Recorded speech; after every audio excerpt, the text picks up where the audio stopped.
Hi, my name is Oliver Henney, and I'm an AI Grant Fellowist. So this is, I made this video as kind of a progress report on how my AI grant is going. So I was awarded the grant back in early summer, and it's been about 5 months since then. And I have about 3 or 4 months left of work in my proposal and stuff that I'm doing. So this video will be kind of what I've done so far and what my future plans are. So a little bit of background information about my proposal and project. So there's different components of this, but the first is kind of predicting steady state fluid flow with neural networks. So the idea here is that you take in like an object's geometry, and then you can predict the steady state fluid flow around that object with a neural network. So the advantage of doing this is that you can get some computational speedups versus actually computing the steady state fluid flow with a flow solver. And so the other piece of my project is to kind of use this to do automated design. So I'll go over this in more details, but like an example of this would be, an example of an automated design problem would be trying to come up with an airfoil that has good lift drag ratio, that is high lift drag ratio. So that's more or less what my project's on. So the work I've done so far is I worked on an unsupervised loss function to train the flow prediction network.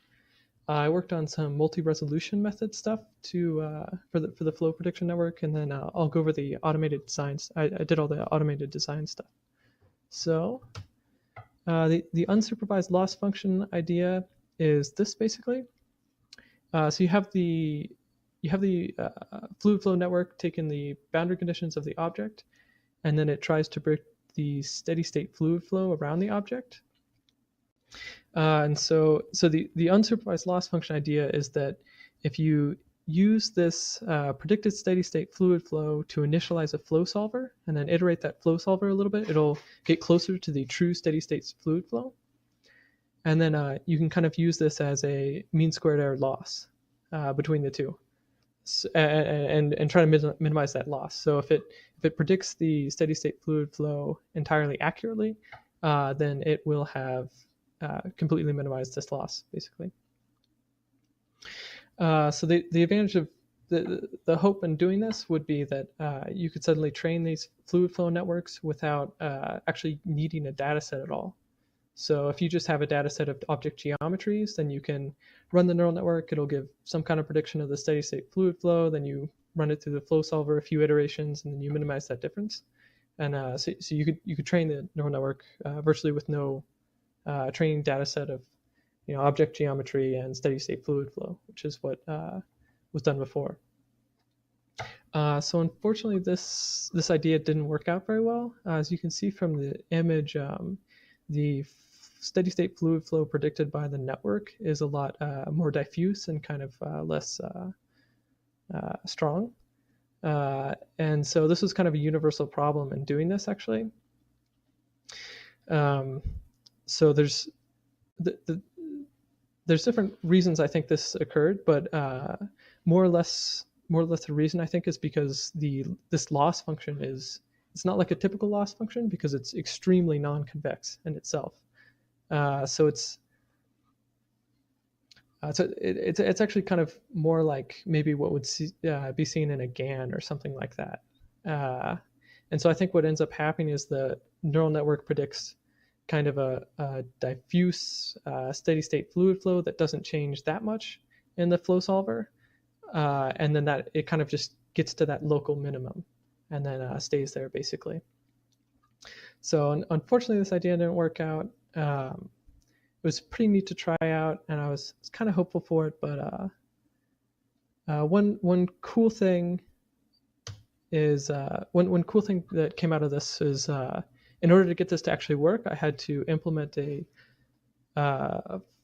fluid flow solver in TensorFlow. I was using TensorFlow for all the neural network stuff. So this video shows a fluid simulation of a lid-driven cavity being performed with TensorFlow, which is kind of cool. And so I wrapped up this whole thing in like a kind of nice usable library, and there's a few examples here. It's pretty cool. It's kind of neat to see TensorFlow being used for things that are other than neural networks. So the other idea I had was a multi-resolution method for predicting the steady-state fluid flow. The basic idea is that it'd be kind of like doing normal image super resolution, where you take in kind of a low resolution image and then you generate a higher resolution image. So in this case, you take in a low resolution image of the flow. You take in a low resolution flow, and then you try to predict a higher resolution flow. And so this would be kind of nice if you could do this, because then you could iterate and get higher and higher resolution fluid flows. So unfortunately, this didn't work out as well. And so the reason why was because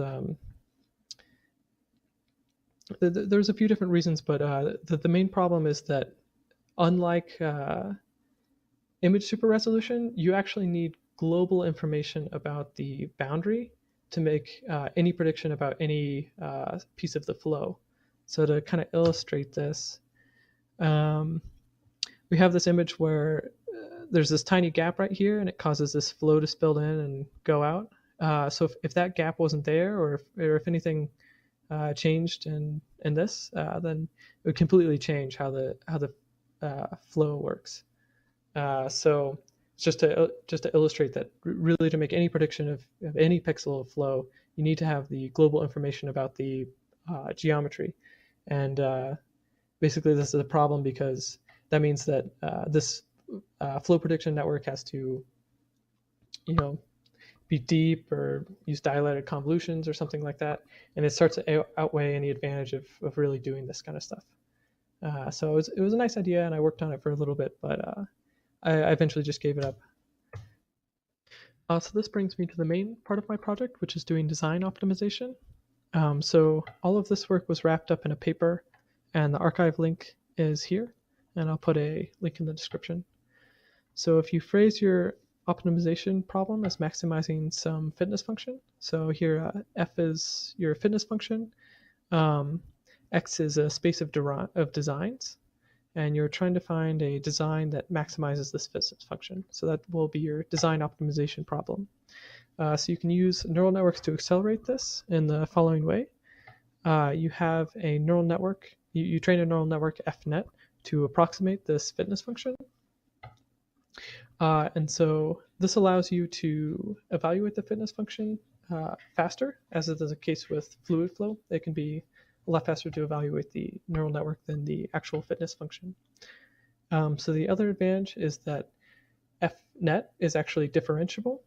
And so you can actually perform gradient descent on the design optimization space. And so this figure shows this. Here we have our boundary parameters that correspond to a 2D airfoil.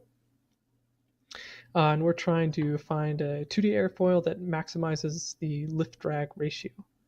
So I'm not going to go over all the pieces of this, but you can read the paper to find out more about what exactly is going on here. So we applied this. I applied this method to a few different problems. The simplest is the heat sink optimization problem. So you're trying to come up with a heat sink that maximally cools the source. And so your design space is 15 fin heights that correspond to the fins on the heatsink, with the constraint that the amount of material is kept constant. So you have to choose what places it makes sense to put the highest fin. So we can see the design process here. We can see the optimized design being generated here. Oops. And we see that it kind of matches what your intuition would tell you about this, where you want the largest fins closest to the heatsink, and then shorter fins farther away. And we can also see that it converges extremely quickly, and only 150 iterations or so. And we'll see in a little bit more about that. But so we also applied this to 2D airfoil optimization. So in this case, you're trying to find an optimized design for an airfoil that maximizes the lift drag ratio at a variety of angles of attack, angles with respect to the fluid flow. So how an airfoil works is it uses a curved upper surface to create a low pressure zone and create force upwards. We see that it comes up with a reasonable design for this that is kind of similar to what you'd see on an airplane, where you get this nice curved upper surface and a more flat lower surface. And so anyways, it works on for this this is quite a bit more of a complicated problem than the heatsink problem, so it's quite nice that it works this well on this. So it actually also works for 3D airfoils as well, which is pretty impressive because the 3D simulations are, pretty computationally demanding. And so the whole reason that you want to do this is for the speed increase. So when comparing this gradient descent method with simulated annealing, you can actually reach convergence in about 8x fewer iterations, depending on the problem and stuff like that, which is pretty substantial. And then, so what's really cool though is if you put it all together, like the 2D airfoil only took 1.5 minutes to converge on a GTX 1070. However, performing a single simulation for finding the steady state fluid flow takes 37 seconds. So in the time that it takes to compute three steady states fluid flows, you can actually use this method to come up with the optimized design.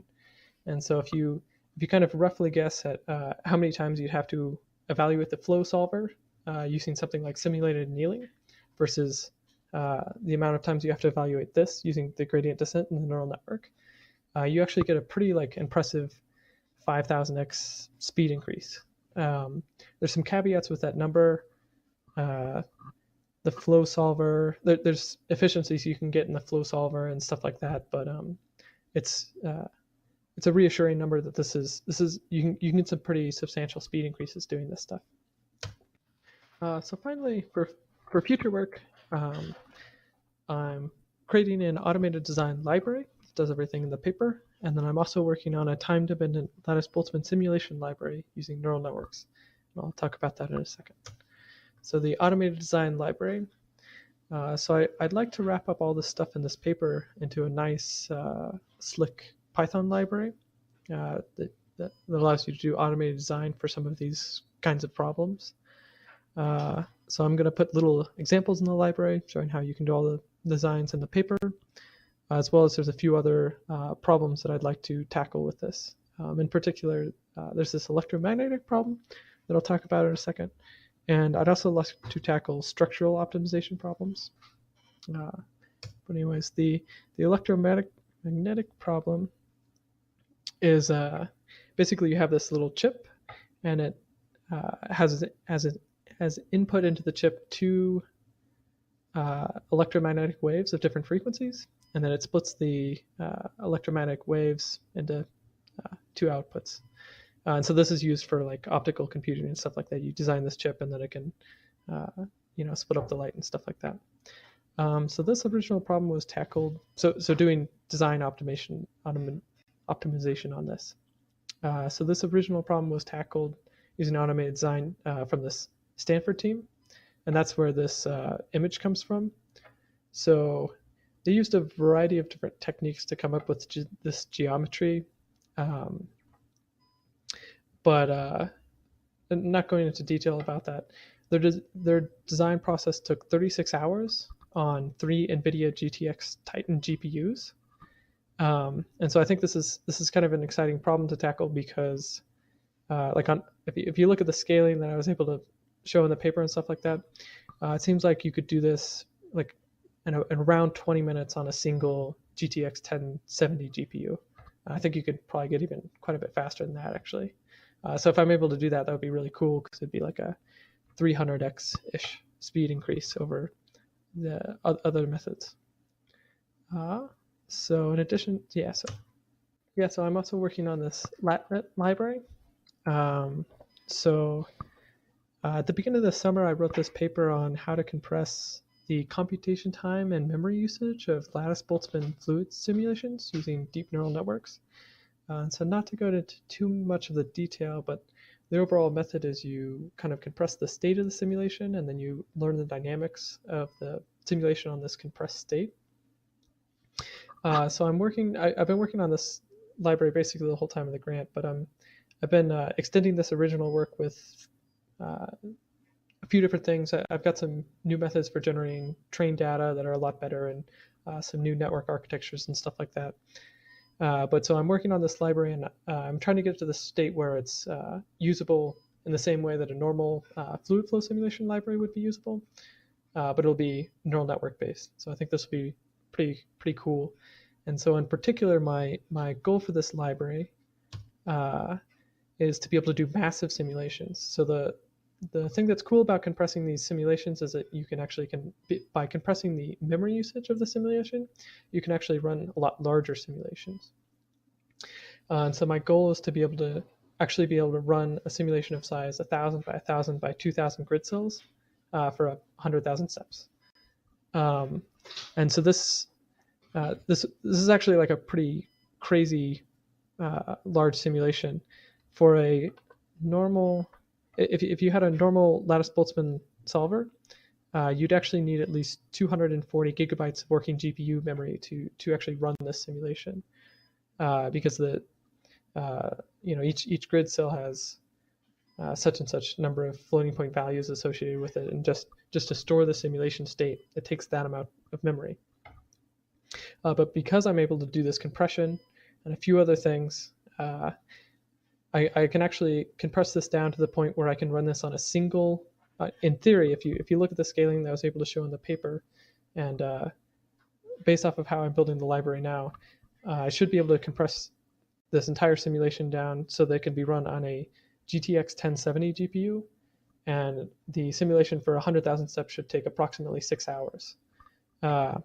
So the reason I chose this simulation of this size and stuff like that is because it's been done before.